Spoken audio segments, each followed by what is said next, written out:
ও হে বন্ধু সকল, নমস্কার। আমি বিআরএস। আর আমি যে গল্পই বলি সেখানে একটু ইয়ার্কি তো থাকবেই। রথযাত্রার দিন আমরা প্রতিবেশীরা সবাই মিলে জীবনের একটা গুরুত্বপূর্ণ সিদ্ধান্ত নিলাম। আজকে পিকনিক করব। আর সেই অনুযায়ী সবাই নিজেদের কাজে ব্যস্ত হয়ে পড়েছে। কেউ সবজি কাটছে, কেউ রান্না করছে, কেউ আবার এদিক ওদিক দৌড়াদৌড়ি করছে। আর সবচেয়ে গুরুত্বপূর্ণ দায়িত্বটা কিন্তু আমি পালন করছি। আমি প্রার্থনা করছি রান্নাটা যেন খুব ভালো হয়। এরপরে পাঁপড় দেওয়া হচ্ছে। কেউ ছোট পাঁপড় খাবে, কেউ বড় পাঁপড় খাবে, এই নিয়ে আলোচনা চলছে। কিন্তু আমি সমতায় বিশ্বাসী, তাই আমি একটা ছোট পাঁপড়, একটা বড় পাঁপড় দুটোই খেয়ে নিলাম। এরপরেই নাকে ভেসে এলো খিচুড়ির গন্ধ।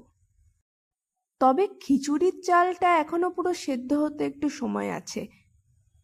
এদিকে সবাই বলছে খিচুড়ি আর লাবড়াটা বোধহয় একটু ঝাল হয়ে গেছে।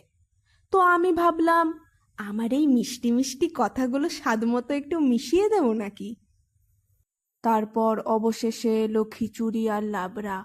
উফ, দ্য গন্ধ ইজ গুড। কি যে গুড, কি যে গুড, ভেরি গুড।